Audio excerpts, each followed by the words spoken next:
नमस्कार। चलिए आज जीव विज्ञान के एक बहुत ही दिलचस्प सवाल में गोता लगाते हैं कि आखिर ये जिंदा चीजें, चाहे वो छोटा सा पौधा हो या हम इंसान, अपने काम को कंट्रोल कैसे करते हैं, ये दुनिया के साथ तालमेल कैसे बिठाते हैं।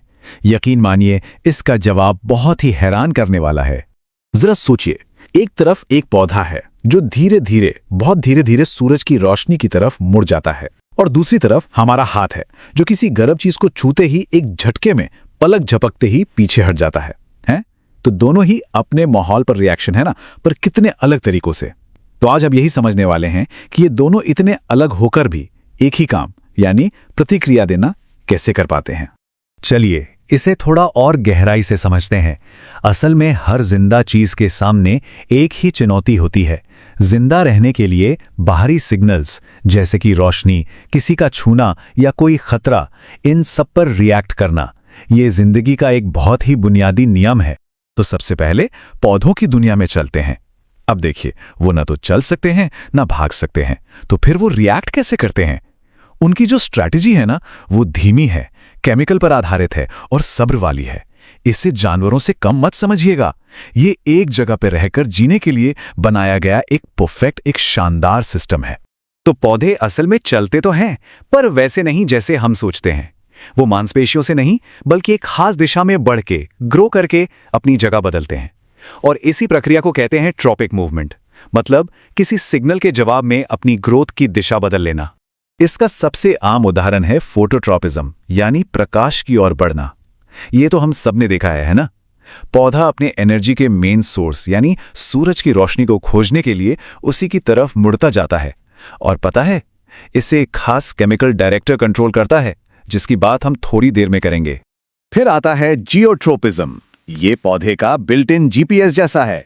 ये पक्का करता है कि पौधे की जड़ें हमेशा नीचे, मिट्टी की तरफ जाएं, ताकि उन्हें मजबूती मिले, और तना हमेशा ऊपर, आसमान की ओर बढ़े, ग्रेविटी के खिलाफ।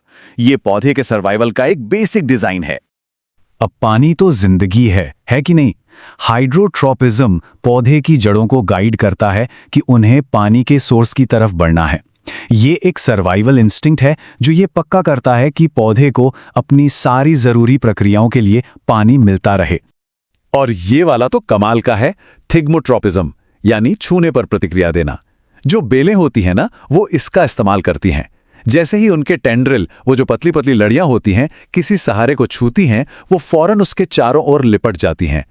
इससे उन्हें ऊपर चढ़ने और अपनी जगह बनाने में मदद मिलती है। तो सवाल ये उठता है कि इन सभी मूवमेंट्स के पीछे का मास्टरमाइंड कौन है? कौन है वो डायरेक्टर जो ये सब कंट्रोल कर रहा है? जवाब है प्लांट हार्मोन्स। ये पौधे का अपना कमांड सिस्टम है जो केमिकल सिग्नल्स का इस्तेमाल करके सब कुछ मैनेज करते हैं।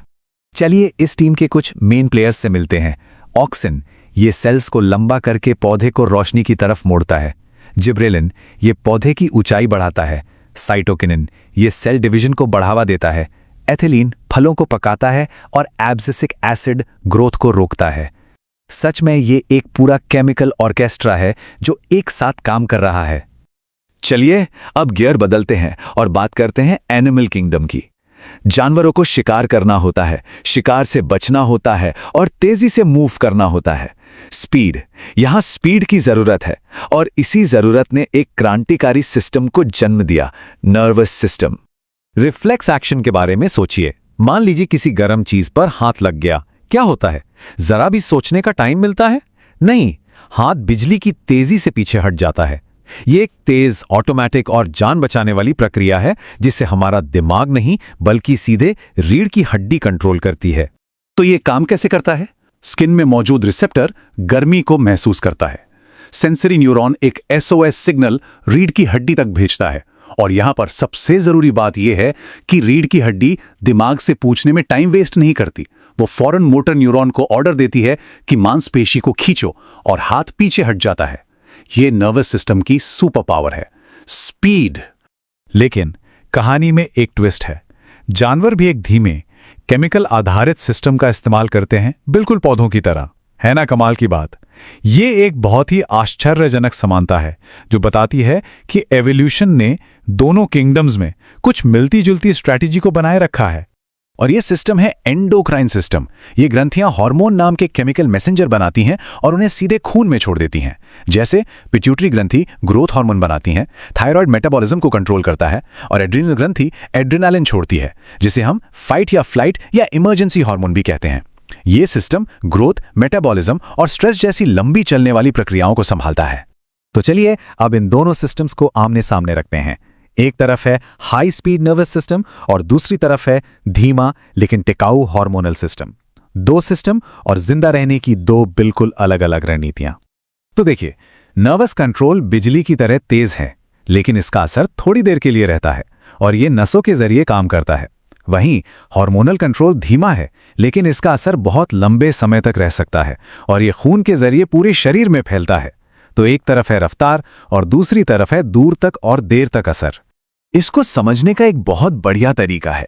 नर्वस सिस्टम को एक high speed fibre optic message समझिए, जो सिर्फ एक खास जगह पर भेजा जाता है, और हार्मोनल सिस्टम एक रेडियो ब्रॉडकास्ट की तरह है, जो हर किसी के लिए भेजा जाता है, पर उसे सुन वही सकता है जिसके पास सही रिसीवर हो। तो आखिर में सवाल यही बचता है, रफ्तार या टिकाऊपन। एक सिस्टम जो बिजली की तरह तेज है और दूसरा जो धीमा और स्थिर है, दोनों ही जिंदगी चलाने के लिए बेहद जरूरी हैं। लेकिन क्या इन शानदार बायोलॉजिकल डिजाइन्स में से कोई एक हमारे भविष्य की चाबी हो सकता है? सोचिएगा जरूर।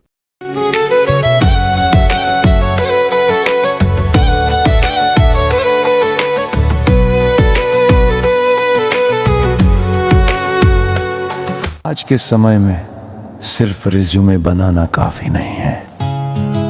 जरूरी है कि लोग आपको समझें, आपकी स्किल्स को जानें और आपकी कहानी सुने। आज सोशल मीडिया पर जो दिखता है वही बिकता है। इसीलिए हम लाए हैं रिज्यूम एक्सप्लेनेशन वीडियो सर्विस, जहां आपका रिज्यूम ये प्रोफेशनल तरीके से ये आसान भाषा में समझाया जाता है। देखो, इससे बनती है आपकी करियर रेपुटेशन और मजबूत होती है आपकी सोशल रेपुटेशन। जब आप अपना रिज्यूम वीडियो सोशल मीडिया पर शेयर करते हैं तो लोग आपको सिर्फ नाम से नहीं, आपकी काबिलियत से पहचानते हैं। क्योंकि आपकी पहचान मायने रखती है।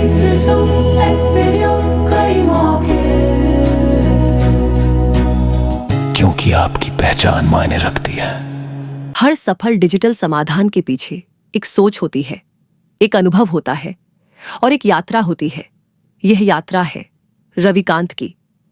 रविकांत एक ऐसे प्रोफेशनल हैं जिन्होंने टेक्नोलॉजी को सिर्फ कोड तक सीमित नहीं रखा, बल्कि उसे समस्याओं का समाधान बनाया। साल 2009, यहीं से शुरू होती है उनकी कहानी। एक सॉफ्टवेयर डेवलपर के रूप में उन्होंने CRM और एंटरप्राइज सॉफ्टवेयर सिस्टम्स पर काम किया। .NET टेक्नोलॉजी उनकी तकनीकी नींव बनी। साल 2012 में उनकी भूमिका बदलती है। वे सरकारी क्षेत्र से जुड़ते हैं और BTAST प्रोजेक्ट के अंतर्गत डिस्ट्रिक्ट IT कंसल्टेंट बनते हैं। यह परियोजना बिहार सरकार और DFID यूनाइटेड किंगडम के सहयोग से चलाई जा रही थी। यहां उन्होंने सीखा कि टेक्नोलॉजी नीतियों को कैसे लागू करती है और सिस्टम लाखों लोगों को कैसे प्रभावित करते हैं। साल 2014, एक नया अध्याय। रविकांत केयर इंडिया से जुड़ते हैं, एक वैश्विक संगठन जो स्वास्थ्य, शिक्षा और सामाजिक विकास के क्षेत्र में दुनिया भर में कार्य करता है। यह अनुभव उनके दृष्टिकोण को और व्यापक बनाता है। साल 2015 में वे software education and research private limited का हिस्सा बनते हैं। यहां वे शिक्षा, स्वास्थ्य, चुनाव, पुलिस और वित्त विभाग जैसी महत्वपूर्ण सरकारी परियोजनाओं पर काम करते हैं। यह चरण उनकी तकनीकी परिपक्वता को नई ऊंचाइयों तक ले जाता है। साल 2016, अंतर्राष्ट्रीय अनुभव।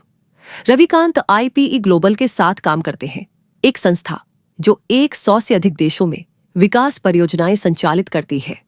लेकिन साल 2017 में एक बड़ा निर्णय लिया जाता है, स्वतंत्र रूप से कुछ अपना बनाने का। परिवार, मित्रों और प्रोफेशनल पार्टनर्स के सहयोग से वे कस्टम सॉफ्टवेयर और वेबसाइट डेवलपमेंट की सेवाएं शुरू करते हैं।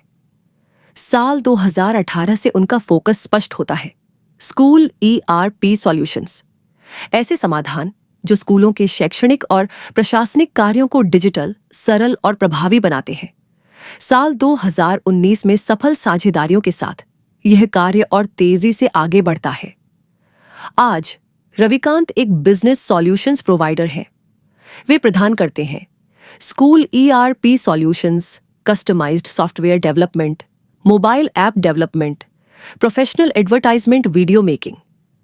हर प्रोजेक्ट में अनुभव, समर्पण और गुणवत्ता झलकती है। उनका personal app Ravikant Google play store पर उपलब्ध है और उनका YouTube चैनल ज्ञान, टेक्नोलॉजी और रचनात्मकता का एक डिजिटल मंच है। दुर्गापुर, पश्चिम बंगाल से वे देश और संस्थानों के लिए डिजिटल समाधान बना रहे हैं। ये कहानी सिर्फ बीते वर्षों की नहीं है, ये कहानी है भविष्य को डिजिटल रूप देने की। रविकांत उन प्रोफेशनल्स में से हैं जो टेक्नोलॉजी को भरोसे के साथ जोड़ते हैं।